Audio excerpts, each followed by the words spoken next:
6ix9ine was one of the most talked about rappers in the past year or so. The Brooklyn rapper came into the scene loud and proud with his song Gummo, reaching mainstream success and obtained millions of streams across the internet.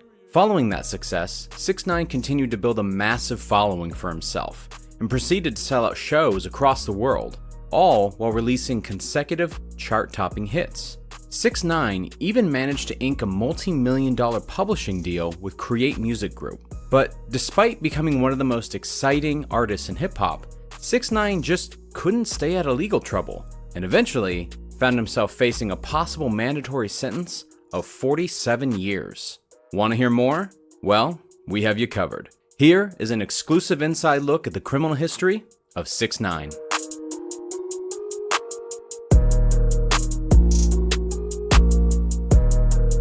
6ix9ine's first arrest allegedly took place years before his fame, according to Genius and No Jumper.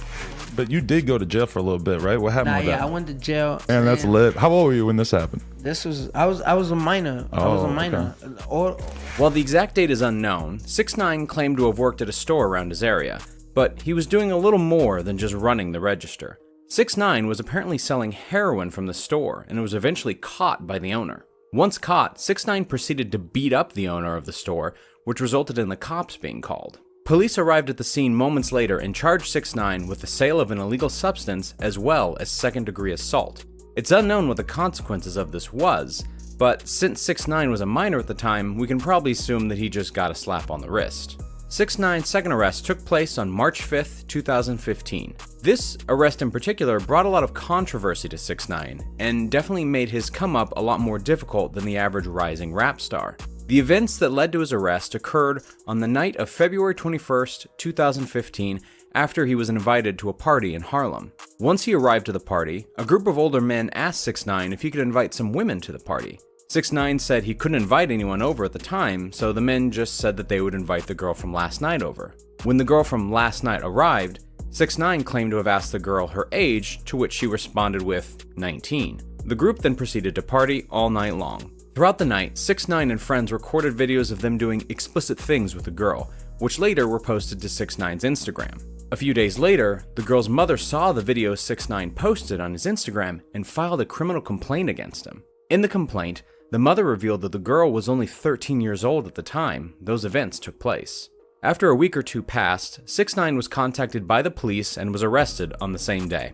He claimed that he was under the impression that she was 19, and only did the things in the video to maintain his scumbag persona. 6ix9ine was held in jail for about 2 months on a $100,000 bail, but eventually got it reduced to around $70,000 and was released shortly after. At the next court date, 6ix9ine entered a plea deal that gave him the opportunity to follow a bunch of rules set by a judge for 2 years in order to receive a lighter sentence. The rules given to him by the judge were that 6ix9ine must complete 1 year of interim probation, 2 years of mental health treatment, 300 hours of community service through the New York City Parks Department, get his GED, write a letter to the victim and her guardian explaining why the participation he had in the videos was harmful to her and her family, and why publishing the videos made it even worse, and to not commit another crime for 2 years. The judge also gave certain restrictions on what 6ix9ine could post on social media. If 6ix9ine followed all these instructions by the time of sentencing, he would only receive 3 years of probation instead of 3 years in prison. Fast forward over 3 years later, 6ix9ine was sentenced to 4 years probation in October of 2018, under the conditions of not saying the term treyway in public and 1,000 hours of community service. 6ix9ine didn't even get his GED, and was arrested several times as well, but I guess he just got himself a good lawyer after he received some of that Gummo money.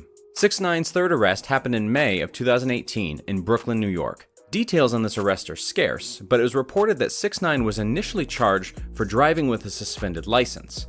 Police also stated that 6ix9ine injured a police officer's hand while in custody, which led to additional charges being pressed against the rapper. Those charges were obstructing governmental administration and assault.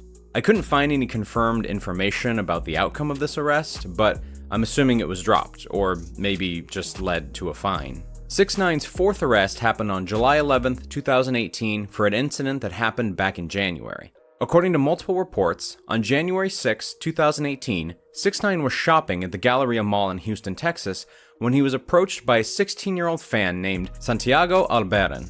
Santiago began recording 6ix9ine in the mall, which the rapper didn't appreciate. 6ix9ine soon turned around and started to yell at Santiago, ordering him to delete the video, and eventually grabbed Santiago by the neck while his bodyguards surrounded him. Santiago quickly deleted the video and apologized, but Santiago's family proceeded to report 6ix9ine to the cops. A few months later, a warrant was issued for 6ix9ine, and he was eventually arrested at JFK Airport in New York City. The one charge filed against 6ix9ine was misdemeanor assault causing bodily injury. The charge against 6ix9ine was later dropped because Santiago didn't want to take legal action. 6ix9ine's latest and most notorious arrest happened on November 18th, 2018 in New York City. Check it out now. I wish I didn't have to do this video, that I have to report that 6ix9ine and a couple of affiliates at least have been taken into federal custody. After recently firing his whole team and canceling his tour unexpectedly, 6ix9ine was picked up by the FBI and was indicted on multiple federal charges.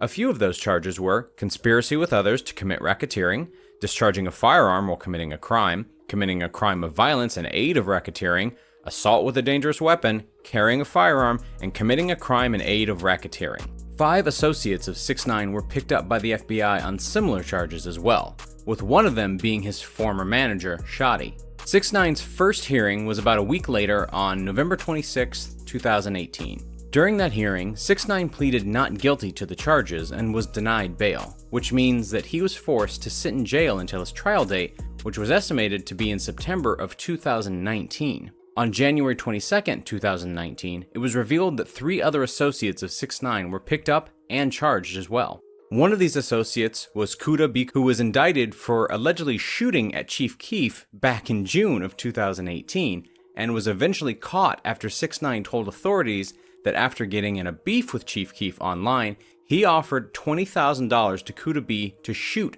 at Chief Keef outside of the W Hotel in Manhattan.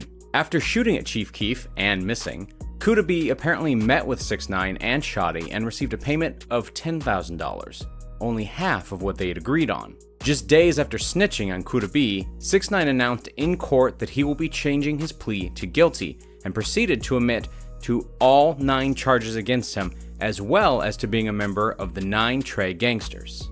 But 6ix9ine didn't just confess to all these crimes for no reason. He was actually offered an extremely generous plea deal. The deal was that if 6ix9ine pledged to cooperate with authorities and testify against all others, he would not be prosecuted for any of his 9 charges. Details about this case are all over the place, but to quickly summarize this for you guys who are still confused, 6ix9ine was involved with a gang called the 9 Trey Bloods, aka Treyway. This gang was being investigated long before 6ix9ine ever joined. The feds eventually got enough evidence and arrested all of them. They were all facing extremely long sentences, but 6ix9ine eventually snitched on everyone so he, and only he, could avoid jail time. I hope that makes a little more sense. 6ix9ine's release date is rumored to be in January of 2020, according to his girlfriend and other online media outlets. I also want to add that going from facing life in prison to ultimately getting away with just time served probably seems like a W to the average law-abiding citizen, but in 6ix9ine's case, it's different. 6ix9ine made a career off of his gangster and about that life persona, and everyone, and I mean everyone, knows that snitching is a big no-no when it comes to the streets.